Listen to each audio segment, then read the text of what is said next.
Asia cup के super 4 में भारत की पाकिस्तान पर धमाकेदार जीत। कोलंबो में 228 रनों से पाकिस्तान को हराया। टीम इंडिया के गेंदबाजों ने पाकिस्तानी पारी को 128 रनों पर समेटा। भारत पाकिस्तान के वनडे इतिहास में पाकिस्तान की अब तक की सबसे बड़ी हार। भारत ने 357 रनों का लक्ष्य दिया था, उसका पीछा करने के लिए उतरी थी बाबर की सेना। कुलदीप यादव के आगे हुए नतमस्तक। कुलदीप ने 8 ओवर में महज 25 रन देकर 5 विकेट झटके। बुमराह, पांड्या और शार्दुल ठाकुर ने एक एक विकेट झटका। 50 ओवर भी नहीं खेल सका पाकिस्तान। 32 ओवर में ही बोरिया बिस्तर समेटकर पवेलियन लौटा। पाकिस्तान की ओर से नसीम शाह और हारिस रऊफ नहीं खेल सके, बल्लेबाजी के लिए नहीं आ सके। फील्डिंग के वक्त में हो गए थे चोटिल। अपनी धमाकेदार बल्लेबाजी से पाकिस्तान को धूल चटाने वाले Virat Kohli man of the match बने। विराट कोहली ने 94 गेंदों पर 122 रनों की नाबाद पारी खेली। वनडे में पूरे किए 13,000 रन।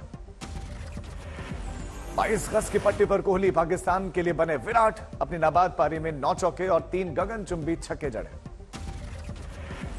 केएल राहुल ने जमकर निभाया विराट कोहली का साथ। केएल राहुल ने भी नाबाद शतक जड़ा। 12 चौके और 2 छक्कों की मदद से 111 रन बनाए। ओपनर बल्लेबाजों ने अपने अर्धशतकों से रख दी थी भारत की जीत की बुनियाद। कप्तान रोहित शर्मा ने 6 चौके और 56 रन बनाए थे। ओपनर शुभमन गिल ने भी पाकिस्तान के खिलाफ शानदार पारी खेली थी। 10 चौकों की मदद से 58 रन बनाकर शाह अफरीदी अफरीदी का शिकार बने थे। एशिया कप के सुपर 4 में आज भारत की श्रीलंका से टक्कर। कोलंबो में दोपहर 3 बजे होगा मैच। सुपर 4 में पाकिस्तान की बड़ी जीत दर्ज करने के बाद अब टीम इंडिया के हौसले हैं बुलंद। श्रीलंका पर जीत के साथ ही फाइनल का टिकट हो सकता है पक्का। सुपर 4 की अंक तालिका में एक मैच जीतकर 2 अंकों के साथ टॉप पर है टीम इंडिया। श्रीलंका 2 अंकों के साथ दूसरे नंबर पर। पाकिस्तान 2 अंकों के साथ तीसरे, तो बांग्लादेश का खाता भी नहीं खुला और चौथे पायदान। सुपर 4 में भारत श्रीलंका को अभी खेलने हैं 2-2 मैचेस। पाकिस्तान और बांग्लादेश का सिर्फ एक मैच बचा है। 17 सितंबर को कोलंबो में खेला जाएगा एशिया कप का फाइनल मुकाबला। बांग्लादेश को छोड़कर भारत, पाकिस्तान, श्रीलंका के पास है फाइनल में प्रवेश का मौका। सनातन पर सियासी संग्राम जारी। तमिलनाडु में डीएमके मिनिस्टर पोनमुडी ने विपक्षी गठबंधन इंडिया को बताया सनातन विरोधी। डीएमके मंत्री पोनमुडी ने कहा कि वैसे कि हमारे बीच में मतभेद हो सकते हैं, लेकिन सनातन के विरोध में हम सब साथ हैं, कोई मतभेद नहीं है। डीएमके मंत्री पोनमुडी के बयान। 26 पार्टी वाले गठबंधन इंडिया का उद्देश्य है कि समानता की स्थापना, अल्पसंख्यकों की सुरक्षा, पुरुषों और महिलाओं के अधिकारों की रक्षा। सनातन धर्म पर विपक्षी गठबंधन इंडिया को तमिलनाडु बीजेपी अध्यक्ष ने घेरा। अन्नामलाई कुप्पुस्वामी के बयान का हवाला दिया गया। तमिलनाडु बीजेपी अध्यक्ष अन्नामलाई ने कहा कि पोनमुडी के बयान से हुई पुष्टि सनातन धर्म को खत्म करने के लिए बना है गठबंधन इंडिया। हिंदू धर्म का नाश है इनका एक सूत्रीय एजेंडा। जयपुर में केंद्रीय जल शक्ति मंत्री गजेंद्र सिंह शेखावत का बयान। कहा कि राजस्थान मर्दों का प्रदेश है, लेकिन गहलोत सरकार ने की है राजस्थान की मर्दानगी पर चोट। जिस मंत्री को अरब सागर में फेंकना था वो गहलोत मंत्रिमंडल का हिस्सा है। राजस्थान मर्दों का प्रदेश है, लेकिन राजस्थान की मर्दानगी पर कालिक पोतने का पाप किसने किया? अशोक गहलोत सरकार ने किया। और दुर्भाग्यपूर्ण है कि वो आपके मंत्रिमंडल का हिस्सा है। गजेंद्र सिंह शेखावत ने मंत्री शांति धारीवाल के बयान को दरअसल बनाया था मुद्दा। कहा विधानसभा में धारीवाल ने खड़े होकर कहा था कि राजस्थान में रेप इसलिए ज्यादा होते हैं क्योंकि राजस्थान मर्दों का प्रदेश है। गजेंद्र सिंह शेखावत ने बाड़मेर में कहा कि जो कांग्रेस ये कहती है कि मोदी जीत गए तो सनातन और ताकतवर हो जाएगा, उसे जनता दोबारा नहीं देगी मौका। सनातन विरोधियों को धमकी देगी। जो सनातन के विरोध में बात करेगा, उस हर बोलने वाली शब्द बोलने वाली जबान को हम खींच करके बाहर निकाल देंगे। जो सनातन की तरफ आंख खुला करके देखेगा, उस उठने वाली हर एक आंख को हम उंगली डाल करके आंख को बाहर निकाल देंगे। एआईएमआईएम के अध्यक्ष असदुद्दीन ओवैसी ने केंद्रीय मंत्री गजेंद्र सिंह शेखावत के बयान को बनाया मुद्दा। ट्वीट किया, शेखावत सनातन विरोधियों के खिलाफ हिंसा को दे रहे हैं बढ़ावा। ईडी ने सीएम ममता बनर्जी के भतीजे अभिषेक बनर्जी को फिर भेजा समन। 13 सितंबर को किया गया तलब। अभिषेक बनर्जी ने एक्स पर लिखा कि मुझे 13 सितंबर को इंडिया गठबंधन की समन्वय समिति की पहली बैठक में शामिल होने के लिए दिल्ली जाना है। मैं इसका सदस्य हूं, लेकिन ईडी ने उसी दिन मुझे समन भेजा है। ईडी के समन पर अभिषेक ने पीएम मोदी पर साधा निशाना, लिखा कि कोई 56 इंच के सीने वाले मॉडल की कायरता और खोखलेपन के आश्चर्यचकित हुए बिना रह नहीं सकता। अभिषेक बनर्जी को ईडी के समन पर ममता बनर्जी का बयान, कहा कि यह राजनीतिक प्रतिशोध का बिना वजह अभिषेक को किया जा रहा है परेशान। 2 अक्टूबर को राजघाट पर टीएमसी का प्रदर्शन, ममता ने कहा कि हमें गांधी जी की मूर्ति के सामने प्रदर्शन से कोई रोक नहीं सकता। इंडिया भारत विवाद पर बोली ममता बनर्जी, कहा कि हमें भारत नाम पर कोई ऐतराज नहीं है, लेकिन संविधान में बिना संशोधन के इंडिया को हटाना असंवैधानिक। आज दंतेवाड़ा जाएंगे गृह मंत्री अमित शाह, परिवर्तन यात्रा को दिखाएंगे हरी झंडी। 2 परिवर्तन यात्राओं के जरिए 90 विधानसभा सीटों में 87 सीटों को करेंगे कवर। 28 सितंबर को बिलासपुर में यात्रा का समापन। अमित शाह दंतेवाड़े में सबसे पहले दंतेश्वरी मंदिर में जाएंगे, करेंगे पूजा अर्चना। पूजा पाठ के बाद अमित शाह दंतेवाड़ा में जनसभा को करेंगे संबोधित। सुबह 10:30 बजे दंतेवाड़ा स्टेडियम में शाह की रैली। बुधवार को लोकसभा चुनाव को लेकर विपक्षी गठबंधन इंडिया की बैठक, दिल्ली में शरद पवार के घर पर होगी कोऑर्डिनेशन कमेटी की पहली बैठक। बिहार में कांग्रेस से 2024 लोकसभा चुनाव में 9 सीटों की मांग की, जेडीयू अभी भी इस पर खामोश। विपक्षी गठबंधन इंडिया में सीट बंटवारे पर बोले लालू प्रसाद यादव, अगली बैठक में होगी चर्चा, जीत का क्या दावा। मध्य प्रदेश विधानसभा चुनाव को लेकर दिल्ली में बीजेपी की बड़ी बैठक, जेपी नड्डा, अमित शाह, शिवराज सिंह चौहान समेत कई दिग्गज शामिल हुए। एमपी के सिवनी में केंद्रीय मंत्री अनुराग ठाकुर ने कांग्रेस और कमलनाथ पर साधा निशाना, कहा कि इन्होंने विकास को रोकने का काम किया। लद्दाख में भारत बढ़ा रहा अपनी सैन्य क्षमता, भारत ने लद्दाख में तीसरा एयरबेस बनाने की तैयारियां शुरू की।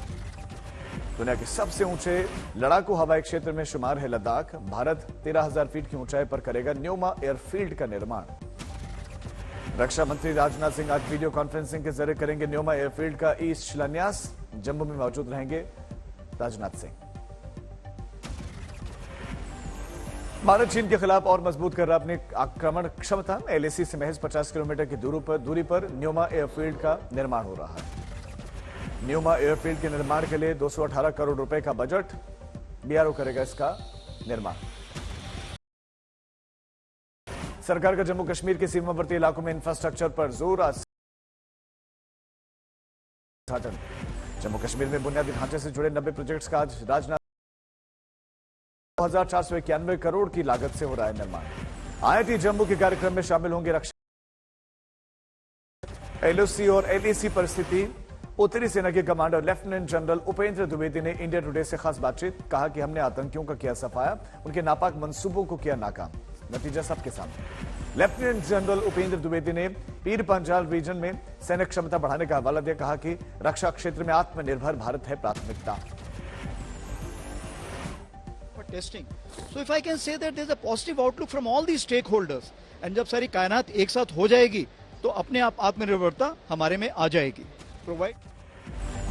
रिटायर्ड ब्रिगेडियर और लद्दाख के उपराज्यपाल बीडी मिश्रा ने आज तक से बातचीत की, राहुल गांधी के चीनी कब्जे वाले बयान को बताया गलत। लद्दाख के उपराज्यपाल बीडी मिश्रा का दावा कि चीन का भारत की 1 वर्ग इंच जमीन पर कब्जा नहीं है, बोले कि 1962 में चीन ने भारत की जमीन पर किया था कब्जा, ऐसा नहीं कर सकता अब। हमारी 1 स्क्वायर इंच भी चाइनीज के हाथ में नहीं है, जो पहले 62 में हुआ था या अभी हुआ था, all that is history. North tech symposium में देखी मेड इन इंडिया की झलक, एंटी ड्रोन सिस्टम, अंतर्राष्ट्रीय सीमा और एलओसी पर दुश्मनों के मंसूबों को करेगा नाकाम। G20 की शानदार कामयाबी पर इंडिया टुडे से विदेश मंत्री एस जयशंकर की एक्सक्लूसिव बातचीत, कहा कि भारत का कद बढ़ा और बेहतर हुआ। विदेश मंत्री एस जयशंकर ने G20 में भारत की कूटनीति को संतोषजनक बताया, कहा वैश्विक एजेंडे को आकार देने की क्षमता की परीक्षा थी। रूस यूक्रेन मुद्दे पर खुलकर बोले विदेश मंत्री एस जयशंकर, इंडिया टुडे से कहा कि भारत तमाम देशों के बीच में इस मुद्दे पर सहमति बनाने में कामयाब रहा। अफ्रीकी यूनियन को G20 में शामिल कराने पर एस जयशंकर का बयान, कहा कि पीएम मोदी उपनिवेशवाद से मुक्त दुनिया में रखते हैं विश्वास। G20 सम्मेलन में दुनिया के नेताओं से मिलते हुए पीएम मोदी का एक वीडियो आया सामने, पीएम की गर्मजोशी ने सभी का दिल जीता। G20 शिखर सम्मेलन खत्म होने के बाद से सियासत शुरू, इंडिया गठबंधन में शामिल दलों के नेताओं के राष्ट्रपति के डिनर में जाने पर मतभेद दिखे। कांग्रेस टीएमसी में तू में कांग्रेस नेता अधीर रंजन चौधरी ने राष्ट्रपति के रात्रि भोज में पश्चिम बंगाल के सीएम ममता बनर्जी के जाने पर उठाए सवाल। राष्ट्रपति के रात्रि भोज में जाने पर टीएमसी की सफाई, कहा कि देश और राष्ट्रपति के सम्मान के लिए शामिल हुई ममता बनर्जी। कांग्रेस की नाराजगी, राष्ट्रपति के डिनर की पार्टी में अध्यक्ष मल्लिकार्जुन खड़गे को क्यों नहीं बुलाया गया? झारखंड के दुमका में आरजेडी अध्यक्ष लालू प्रसाद यादव ने G20 सम्मेलन को बताया पैसों की बर्बादी, कहा कि इससे देश की जनता का कोई भला नहीं होगा। सितंबर महीने में यूपी में मूसलाधार बारिश, 24 घंटे में राज्य में 19 लोगों की मौत, लखनऊ में हाल बेहाल। यूपी के कई इलाकों में बारिश के चलते जलभराव, सीएम योगी ने अधिकारियों को जल निकासी के तत्काल निर्देश दिए। यूपी में फसलों के नुकसान के आकलन के लिए भी मुख्यमंत्री योगी के आदेश, प्रभावित किसानों को मिलेगा मुआवजा। यूपी के औरैया में जोरदार बारिश, लेकिन धान के किसानों में खुशी की लहर। मुरादाबाद में मूसलाधार बारिश के चलते स्कूल रहा बंद, जलभराव की वजह से 9 ट्रेनें रद्द। यूपी के बाराबंकी में मूसलाधार बारिश, रेलवे ट्रैक से लेकर पूरा शहर पानी पानी। हरदोई में लगातार बारिश बनी आफत, एक जगह पर स्कूल की गिरी दीवार, दूसरी जगह पर मकान गिरने के चलते एक की मौत। झांसी में लगातार हो रही बारिश के चलते स्मार्ट सिटी के दावों की पोल खुली, सड़कें तालाब में तब्दील। फिरोजाबाद में पिछले 3 दिनों से बारिश, कई इलाकों में भरा पानी, संक्रमण का खतरा बन रहा है। यूपी के सीतापुर में बारिश के चलते गिरी सरकारी स्कूल की छत, छुट्टी होने के चलते बड़ा हादसा टला। इटावा में बरसात के कारण नेशनल हाईवे 19 पर सुनवर्षा ओवरब्रिज के एक साइड का स्लैब टूटा, मिट्टी सर्विस रोड पर आकर गिर गई। उत्तराखंड में 12 जिलों में बारिश का येलो अलर्ट, देहरादून, नैनीताल, चंपावत में ऑरेंज अलर्ट। उत्तराखंड के काशीपुर में भारी बारिश के चलते मकान गिरा, उफान में नाले में समाया। अल्मोड़ा में बारिश के चलते नेशनल हाईवे पर पानी आया, घंटों यातायात प्रभावित रहा। हल्द्वानी में बारिश बनी आफत, पुलिस ने लोगों को खतरे वाली जगहों से दूर रहने की सलाह दी। यूपी में फर्जी तरीके से पैरामेडिकल कॉलेजेस का खुलासा, पुलिस ने एक आरोपी को गिरफ्तार किया। सहारनपुर पुलिस ने पशुओं के अवैध कटान करने वाले 3 लोगों को गिरफ्तार किया। देवबंद थाना प्रभारी को किया गया लाइन हाजिर। देहरादून में बार डांसर मर्डर केस में पुलिस को मिली कामयाबी, सेना के एक अधिकारी को किया गया गिरफ्तार। सोनीपत में तालाब में कूदकर एक युवक ने खुदकुशी की, कारणों का पता लगाने में जुटी है पुलिस। चरखी दादरी में युवक के खाते में आई 200 करोड़ रुपए की बात निकली झूठी, रिपोर्ट तैयार कर अधिकारियों को भेजी जाएगी रिपोर्ट। अररिया में पकड़े गए चोर के पास से पाकिस्तानी नोट बरामद, पूछताछ के बाद जांच कर रही पुलिस। नोएडा में महिला वकील हत्याकांड में पुलिस का खुलासा, घर बेचने के विवाद में पति ने की थी हत्या। श्योपुर में 9वीं की छात्रा ने फांसी लगाकर खुदकुशी की, परिजनों ने पुलिस पूछताछ में परेशान करने का आरोप लगाया। सरायकेला में सौतेले पिता ने नाबालिग बेटी के साथ रेप किया, आरोपी गिरफ्तार। जमुई में हॉस्टल से भागी 55 छात्राएं, छानबीन और पूछताछ के बाद 22 छात्राएं वापस लौटी, 33 सभ्य गायब। उधम सिंह नगर में चलती कार में लगी आग से हड़कंप, कार चालक ने कूदकर बचाई जान। डिब्रूगढ़ में सड़क किनारे महिला का शव बरामद, परिवार वालों का हत्या का आरोप। झांसी में 2 गुटों में जमकर मारपीट, पीड़ित पक्ष का आरोप, शिकायत के बाद भी पुलिस ने कार्रवाई नहीं की। फरीदकोट में बाबा दयाल दास हत्याकांड का मुख्य आरोपी की मौत हो गई है, कुछ दिन पहले ही पुलिस ने किया था गिरफ्तार। पटना में पूर्व विधायक की गाड़ी की टक्कर में 9 साल की मासूम की मौत, गाड़ी जब्त कर पुलिस ने आरोपी को हिरासत में लिया। पुणे पुलिस ने 2 वाहन चोरों को गिरफ्तार किया, चोरी की 11 मोटरसाइकिल बरामद। अमेठी में लग्जरी कार में बकरी चोरी का वीडियो आया सामने, सीसीटीवी के आधार पर आरोपियों की तलाश में पुलिस। मोतिहारी में तेज रफ्तार बस ने बाइक सवार पिता पुत्र को मारी टक्कर, पिता की मौके पर मौत, बेटी की हालत नाजुक। ठाणे लिफ्ट हादसे में समस्तीपुर के 4 मजदूरों की मौत, सभी मृतक एक ही गांव के रहने वाले। अंबाला में 13 साल के बच्चे का शव बरामद, दोस्तों ने रेलवे अंडरपास के पास में ये नहाने गए थे।